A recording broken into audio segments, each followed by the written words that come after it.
आइए दोस्तों जानते हैं कि पितृपक्ष क्या होता है और इन दिनों में कौन सी ऐसी दो सब्जियां हैं जो भूल कर भी नहीं बनानी चाहिए। तो हम आपको पितृपक्ष की जानकारी देने वाले हैं, बने रहिए वीडियो के अंत तक। दोस्तों इस बार पितृपक्ष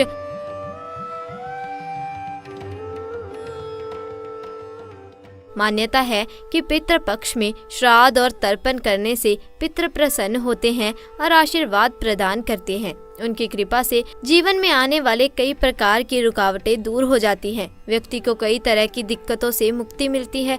सबसे पहले आपको ये बता दें कि जिस पितृ का श्राद्ध आप कर रहे हैं उनकी मृत्यु किस दिन हुई थी। इतना जरूर याद रखें कि मृत्यु जिस दिन हुई हो उसी तिथि पर ही श्राद्ध करना चाहिए।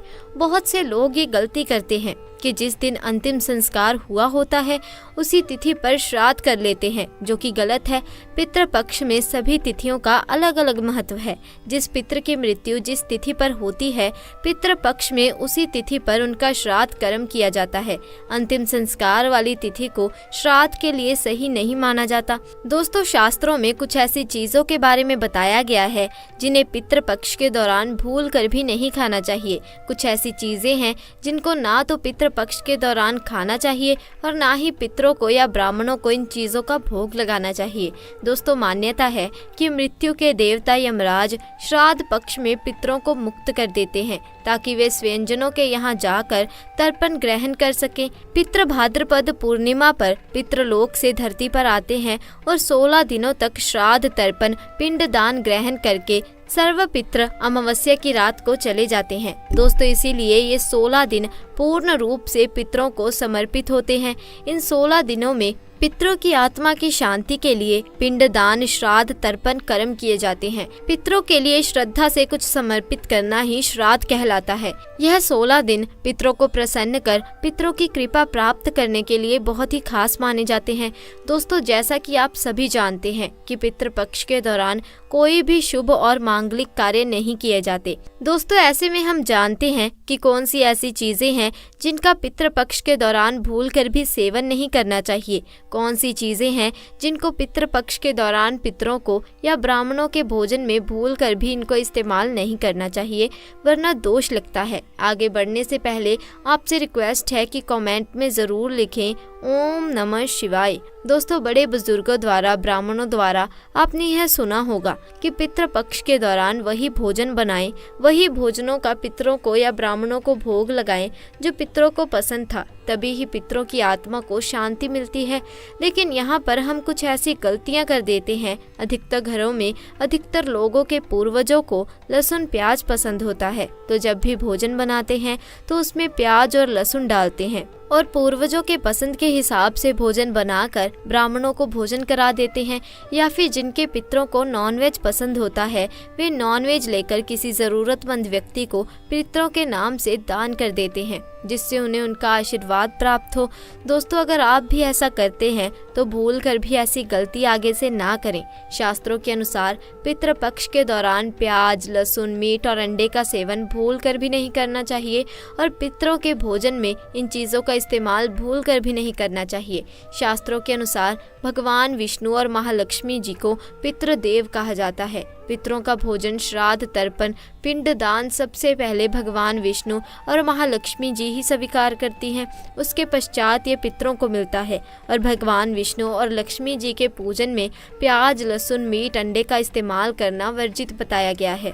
अगर आप पितरों के भोजन में प्याज, लहसुन, मीट, अंडे इन चीज़ों का इस्तेमाल करते हैं तो भगवान विष्णु और माता लक्ष्मी जी उनसे स्वीकार नहीं करती, और जब पितृदेव स्वीकार नहीं करेंगे तो हमारे पितृ भी उस भोजन को स्वीकार नहीं करेंगे। इसलिए इस बात का विशेष ध्यान रखें।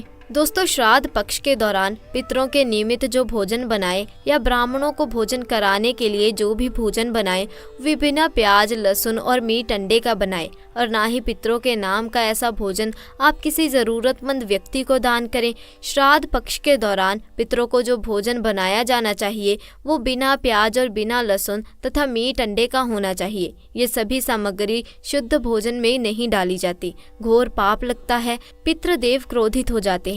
दोस्तों ध्यान रखें पितृपक्ष के दौरान आप भी प्याज, लहसुन और मीट, अंडे का इस्तेमाल बिल्कुल भी ना करें। शराब आदि का सेवन भी ना करें। पितृपक्ष के दौरान बासी भोजन ना करें। इन 16 दिनों में बासी भोजन शैतान को प्राप्त होता है। पितृपक्ष के दौरान ना ही बासी भोजन करना चाहिए और ना ही किसी को कराना चाहिए। कोई ज़रूरतमंद व्यक्ति अगर आपके द्वार पर आए तो उसे भी आप बासी भोजन ना दें। शास्त्रों में बताया गया है कि पितृपक्ष के दौरान पितृ किसी भी रूप में द्वार पर आ जाते हैं और अगर ऐसे में आप पितरों को बासी भोजन देंगे तो इससे आपको पितृ दोष लगेगा। और इस बात का ध्यान रखिए, ना तो आप बासी भोजन करें और ना ही किसी को दें। दोस्तों, पितृपक्ष के दौरान अपने खुद के लिए वस्त्र नहीं खरीदने चाहिए। इन 16 दिनों में आप वस्त्रों का दान कर सकते हैं पर अपने लिए वस्त्र ना खरीदें। इन दिनों में नए वस्त्र खरीदना अशुभ माना जाता है। पितृपक्ष के दौरान पति पत्नी को दूरी बनाकर रहना चाहिए क्योंकि इस दौरान हमारे पितृदेव हमारे घर के अंदर ही हमारे आसपास मौजूद रहते हैं और अगर आप ऐसा करेंगे तो हमारे पितृ नाराज होकर चले जाएंगे। दोस्तों, पितृपक्ष के दौरान घर में रोना नहीं चाहिए, इससे भी पितृ दोष लगता है। इन 16 दिनों के अंदर खुशी खुशी पितरों का स्वागत करना चाहिए, उनका आशीर्वाद प्राप्त करना चाहिए। दोस्तों, पितृपक्ष में पितरों का भोजन बनाते समय भोजन में चावल, दाल, रोटी ना बनाएं। पितरों के लिए सदैव भोजन जैसे कि पूड़ी, कचौरी, पराठे इत्यादि बनाए जाते हैं। हलवा पूरी बनाई जाती है, खीर बनाई जाती है। पितरों को खीर बहुत पसंद आती है। खीर खाकर हमारे पितृ हमें ढेरों आशीर्वाद देते हैं। पितृपक्ष के दौरान आप स्वयं दाल, चावल, रोटी आदि खा सकते हैं पर पितरों को ये भोजन ना दे। लेकिन याद रहे, पितरों के लिए जो भोजन बनाएं, ब्राह्मणों को जो भोजन कराएं वो पका हुआ बनाया जाए, जैसे कि खीर, पूरी, मूंग दाल की कचौरी, दही, जलेबी। इन चीज़ों को आप बना सकते हैं। लेकिन याद रहे, पितृपक्ष के दौरान घर में मसूर की दाल नहीं खानी चाहिए। शास्त्रों में इसे वर्जित बताया गया है। दोस्तों, मसूर की दाल के अलावा पितृपक्ष के दौरान काले नमक, काले जीरे का सेवन भी नहीं करना चाहिए और ना ही ब्राह्मण भोजन में इन चीज़ों को शामिल करना चाहिए। पितृपक्ष के दौरान मूली, लौकी, खीर और सरसों का साग ना तो खाया जाता है और ना ही खिलाया जाता है। श्राद्ध पक्ष में इन चीज़ों को खाना और खिलाना दोनों ही वर्जित होता है। श्राद्ध पक्ष के दौरान पितरों के भोजन में नींबू नहीं डाला जाता। आप स्वयं नींबू का सेवन कर सकते हैं लेकिन पितरों के भोजन में, ब्राह्मण भोजन में नींबू ना डालें। पितृपक्ष के दौरान कई तांत्रिक क्रियाएं भी की जाती हैं, इसीलिए इस दौरान दूध, दही या फिर सफ़ेद खाद्य पदार्थ जैसे कि सफ़ेद रंग की मिठाइयाँ, बर्फी इत्यादि का सेवन नहीं करना चाहिए। लेकिन हाँ, आप अपने घर में ही बनाकर खा सकते हैं। दोस्तों, पितृपक्ष के दौरान गाय के दूध का सेवन करने से बचना चाहिए, खास तौर पर वह गाय जिसने हाल ही में बच्चे को जन्म दिया हो। ऐसी गाय के दूध का सेवन भूल कर भी ना करें। पितृपक्ष के दौरान खीर अवश्य ही बनाई जाती है और खीर का पितरों को, ब्राह्मणों को भोग लगाया जाता है। इसीलिए आप पितृपक्ष के दौरान दूध, दही, खीर बनाकर उसका भोग लगाकर प्रसाद के रूप में उसे ग्रहण कर सकते हैं। लेकिन खाली दूध का सेवन ना करें, यानी सीधे दूध का सेवन ना करें। पितृपक्ष के दौरान कड़ी बनाना और खाना भी वर्जित होता है, इस बात का विशेष ध्यान रखें। पितृपक्ष के दौरान कुल्थी की दाल का सेवन ना करें। दोस्तों, ध्यान रखें, पितृपक्ष के दौरान आप पितरों के लिए जो भी भोजन बनाएं उस भोजन में आप तिल अवश्य डालें। पितृपक्ष के दौरान आप पितरों के लिए जो भी भोजन बनाएं, ब्राह्मणों को जो भोजन कराएं या पंच बलि लगाएं या किसी ज़रूरतमंद व्यक्ति को पितरों के नाम से भोजन दें, उस भोजन में थोड़े से काले तिल अवश्य डालें। शास्त्रों के अनुसार जिस भोजन में काले तिल होते हैं वह भोजन पितृ ग्रहण करते हैं, लेकिन जिस भोजन में काले तिल नहीं होते उसे भूत प्रेत ग्रहण करते हैं। इसीलिए इस बात का विशेष ध्यान रखें। दोस्तों, पितरों के भोजन में आप काले तिल डालकर ही आप पितरों को भोग लगाएं। काले तिल भूत पिशाच से श्राद्ध के भोजन की रक्षा करते हैं, इसीलिए इस बात का विशेष ध्यान रखें। पितृपक्ष के दौरान गलती से भी अपने पड़ोसियों का भोजन कभी नहीं खाना चाहिए। पितृपक्ष के दौरान उधार लिया गया पैसा अशुभ माना गया है, इससे उल्टा कर्ज का बोझ और भी बढ़ जाता है। दोस्तों, पितृपक्ष में कोई भी ऐसा काम ना करें जिससे हमारे पितृ नाराज हो जाएं। आप थोड़े से ही प्रयासों से अपने पितरों को प्रसन्न कर सकते हैं। दोस्तों, पितृपक्ष में भूल कर भी ना करें यह काम, वरना रातों रात घर में कंगाली छा जाएगी। पितृपक्ष को श्राद्ध पक्ष के नाम से भी जाना जाता है। भाद्रपद पूर्णिमा से पितृपक्ष शुरू हो जाता है और 16 दिनों तक अश्विनी अमावस्या के दिन तक चलते हैं। पितृपक्ष की अवधि में पूर्वजों के नियमित पिंड दान, तर्पण, श्राद्ध कर्म किए जाते हैं। धार्मिक मान्यता है कि ऐसा करने से पितरों की आत्मा को शांति मिलती है, जिससे वह प्रसन्न होते हैं। कहा जाता है कि पितरों के प्रसन्न होने से वंशजों का भी कल्याण होता है। पितृपक्ष को लेकर मान्यता है कि इस दौरान पितृ कोए के रूप में धरती पर पधारते हैं। इस दौरान कुछ काम करने की मनाही होती है। तो चलिए जानते हैं पितृपक्ष में क्या नहीं करना चाहिए। नंबर 1, भूमि भवन ना खरीदें। पितृपक्ष में भूमि भवन कदापि ना खरीदें। यदि आप पितृपक्ष में भूमि भवन खरीदते हैं तो उसमें भूत प्रेत वास करते हैं। पितृपक्ष में जो भी नई वस्तुएं आप खरीदते हैं उससे आप सुख की प्राप्ति नहीं कर सकते, इसीलिए पितृपक्ष में नई वस्तुएं ना खरीदें। नंबर 2, बाल और नाखून ना काटें। पितृपक्ष में श्राद्ध कर्म करने वाले व्यक्ति को पूरे 16 दिनों तक बाल और नाखून नहीं कटवाने चाहिए। साथ ही इस दौरान ब्रह्मचर्य का भी पालन करना चाहिए। नंबर 3, नया वस्त्र ना लें। पितृपक्ष के दौरान नए वस्त्र कदापि ना खरीदें, क्योंकि इस दौरान पितरों को नया वस्त्र दान किया जाता है, जिससे पितृ प्रसन्न होते हैं। अगर आप पितृपक्ष में नया वस्त्र खरीदते हैं तो इसका अशुभ प्रभाव पड़ता है और पितर नाराज हो जाते हैं। नंबर 4, पितृपक्ष के दौरान लोहे का सामान नहीं खरीदना चाहिए। इससे घर में सकारात्मक ऊर्जा की कमी आएगी और नकारात्मक ऊर्जा बढ़ेगी। नंबर 5, प्याज लहसुन ना खाएं। पितृपक्ष के दौरान पिंड दान, तर्पण या श्राद्ध कर्म करते हैं। इसके अलावा अगर संभव हो सके तो इस दौरान लहसुन और प्याज का सेवन नहीं करना चाहिए। नंबर 6, मांस ना खाएं। पितृपक्ष के दौरान मांसाहारी भोजन भूलकर भी नहीं करना चाहिए। माना जाता है कि ऐसा करने से पूर्वज नाराज होते हैं। नंबर 7, कई चीजें शाकाहारी ऐसी हैं जिनको पितृपक्ष के दौरान खाने की मनाही होती है। माना जाता है कि पितृपक्ष के दौरान खीरा, जीरा और सरसों के साग के सेवन नहीं करना चाहिए। नंबर 8, पशु पक्षियों की सेवा करें। मान्यता है कि इस दौरान पशु पक्षियों को सताना नहीं चाहिए, क्योंकि ऐसा करने से पूर्वज नाराज हो जाते हैं।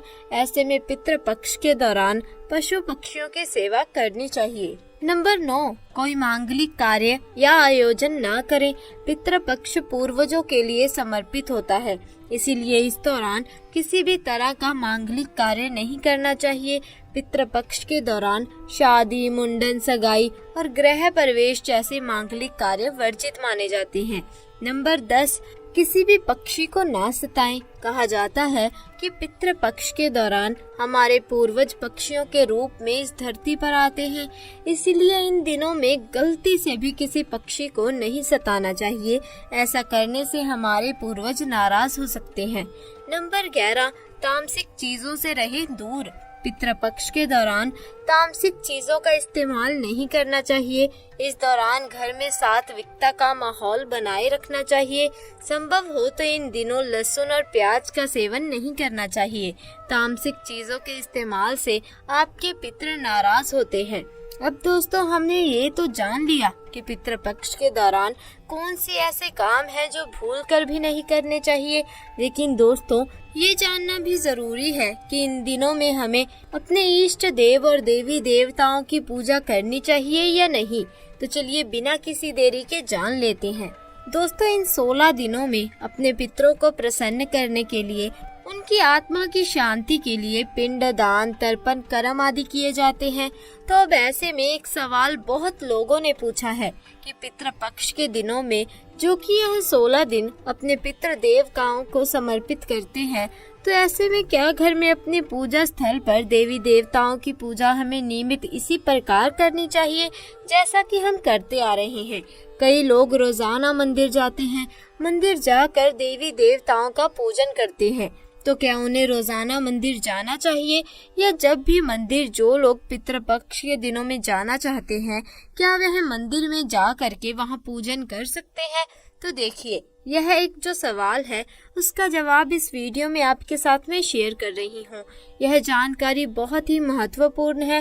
मन में किसी भी प्रकार का संशय ना रखें, क्योंकि यह 16 दिन है तो पितरों को समर्पित, जिसमें कि हर इंसान, हर व्यक्ति अपने पितरों को प्रसन्न करने के लिए अगर उपाय करता है तो उनके निमित्त तो पितर प्रसन्न होते हैं। पितृ देवता जो प्रसन्न होते हैं तो जीवन में हर प्रकार की जो हमारे कष्ट हैं, दुख हैं, संकट है, उसको हर लेते हैं। हमारी आर्थिक उन्नति, तरक्की हमेशा बनी रहती है। तो दोस्तों, यह जानकारियाँ आपको इस वीडियो में प्राप्त होने जा रही हैं। दोस्तों, आज का यह सवाल दिया हुआ है मैंने कि क्या पितरों की पूजा के साथ देवी देवताओं की पूजा हमें करनी चाहिए। दोस्तों, देवी देवताओं की पूजा पितृपक्ष में भी हमें नियमित रूप से करनी चाहिए। चाहे हम घर में यह पूजन करना चाह रहे हों जो हमने अपने घर में रखे हुए हैं, या हम मंदिर में जाकर पूजन करना चाहते हैं देवी देवताओं का, देवी देवताओं की पूजा में कोई मनाही नहीं है। शास्त्रों में कोई रोक नहीं है। पितृपक्ष में भी आप रोजाना जिस प्रकार से अपने घर के देवी देवताओं को स्नान करवाते हैं, उनका श्रृंगार करते हैं, उनको भोग लगाते हैं, जिस भी विधि से आप रोजाना उनका पूजन करते हैं, आपको वह पूजन करना ही चाहिए। इससे भी पितृ प्रसन्न होते हैं। देखिए, ऐसे कहीं वर्णित नहीं है कि पितृपक्ष में हम सिर्फ पितरों की ही पूजा करें। सर्वप्रथम देवी देवताओं की पूजा करके ही हमें पितरों के निमित्त जो कर्म करना चाहते हैं हम, जैसे पिंडदान, श्राद्ध, तर्पण, वह कर्म हम कर सकते हैं। देखिए दोस्तों, देवी देवताओं की पूजा का शुभ समय ब्रह्म मुहूर्त होता है। तो सुबह के समय अपने पूजा कर ली, उसके बाद में पितरों के निमित्त जो कर्म करते हैं उसके लिए दोपहर का समय उत्तम माना जाता है। 11:30 से 12:30 तक का यह समय ऐसा लिया जा सकता है। तो इस समय जो भी कर्म करते हैं आपको पितरों के लिए, तो वह हमारे लिए बहुत कल्याणकारी होते हैं। तो आप अपने मन से यह बात निकाल दें कि घर में आप देवी देवताओं का पूजन 16 दिनों तक नहीं कर सकते। दूसरा जो यह सवाल है कि क्या मंदिर जा करके आप पूजन कर सकते हैं। पितृपक्ष में मंदिर जाने की मनाही तो नहीं होती। ऐसा बिल्कुल नहीं है कि किसी भी मंदिर में जा करके आप जैसे पहले करते आए थे पूजन, पितृपक्ष के दिनों में भी वैसे ही पूजन करते आ सकते हैं। कोई दिक्कत नहीं है। पितृपक्ष के दिनों में ये दिन पितरों के निमित्त है, लेकिन हमें देवी देवताओं का पूजन रोकना नहीं चाहिए, हमें साथ में करना चाहिए। हालांकि साथ में पूजन का मतलब है दोनों का समय अलग है, लेकिन इन दिनों में जैसे कि 16 दिन जो होते हैं पितरों के, इनमें हमें देवी देवताओं का पूजन भी करना चाहिए। दोस्तों, शकुन शास्त्र में भी कुएं से जुड़ी अनेक रोचक जानकारियों का वर्णन मिलता है। इस वीडियो से हम आपको कुएं से संबंधित शकुन अपशकुन से जुड़ी कुछ बातों की जानकारी दे रहे हैं। तो दोस्तों, कमेंट बॉक्स में जरूर लिखें ओम नमः शिवाय। तो चलिए आइए शुरू करते हैं। दोस्तों, पितरों की आत्मा की शांति के लिए श्राद्ध कर्म, पिंडदान और तर्पण कार्य किए जाते हैं। इस श्राद्ध कर्म से खुश होकर पितर अपने पूर्वजों को आशीर्वाद देते हैं और जीवन में सुख समृद्धि देते हैं। आप पर पितरों की कृपा हो रही है या नहीं, इसके संकेत भी पितृ पक्ष के दौरान ही दिख जाते हैं। ये संकेत बताते हैं कि आपके जीवन में धन का आगमन होने वाला है, सुख समृद्धि और वैभव आने वाला है। आइए जानते हैं ऐसे ही कुछ संकेतों के बारे में जो पितृ पक्ष के दौरान दिखने पर शुभ संकेत देते हैं। दोस्तों, पितृ पक्ष में अगर कोआ दे जाए मनुष्य को यह एक संकेत, तो समझो आपके पूर्वज आपसे बहुत प्रसन्न है। कुछ खास लोगों को ही कोआ देता है यह शुभ संकेत, कभी किसी को मत बताना। दोस्तों, शास्त्रों के द्वारा हम आपको ये शुभ संकेतों के बारे में बताने जा रहे हैं। दोस्तों, कोआ एक ऐसा प्राणी है जिसे अच्छे या बुरे की जानकारी उसके घटने के पूर्व हो जाती है। कोआ को कई दिव्य शक्तियां प्राप्त है। वह पहले ही जान लेता है कि मनुष्य के साथ क्या क्या होने वाला है। हमारे समाज में चिरकाल से कोए को लेकर शुभ शुभ शगुन अपशगुन से जुड़ी बातों का उल्लेख किया जाता रहा है। दोस्तों, नंबर 1, यात्रा के समय अगर आपको कौवा बर्तन में मुंह दबाकर पानी पीता हुआ दिखाई देता है तो यह धन लाभ का संकेत है। आपकी यात्रा अवश्य सफल होगी। नंबर 2, मार्ग में अगर आपको कौवा मुंह में रोटी या मांस का टुकड़ा लिए हुए दिखाई दे तो यह आपकी कोई बड़ी इच्छा पूरी करने का संकेत है। नंबर 3, प्रातःकाल में कौवा आकर आपके पांव से स्पर्श करके यदि जाता है तो यह आपकी उन्नति और धन प्राप्ति का संकेत है। नंबर 4, ऐसी मान्यता है अगर कौवा भूमि को होता हुआ नजर आए तो भारी लाभ होता है। नंबर 5, रास्ते में जाते समय यदि कौवा पेड़ की डाली पर बैठा हुआ दिखाई दे तो मनोवांछित फल मिलता है। नंबर 6, सूर्योदय के समय आपके घर के सामने या घर की छत पर तो कौवा बोलता हुआ दिखाई देता ही होगा तो यह आपकी प्रतिष्ठा तथा धन में वृद्धि का सूचक है। लेकिन शाम के समय कौवे का छत पर आना या बोलना शुभ नहीं माना जाता। नंबर 7, अगर आपको कौवा अपनी चोंच में किसी वस्त्र का टुकड़ा लेकर उड़ता हुआ दिखाई देता है तो यह आपके लिए शुभ संकेत है।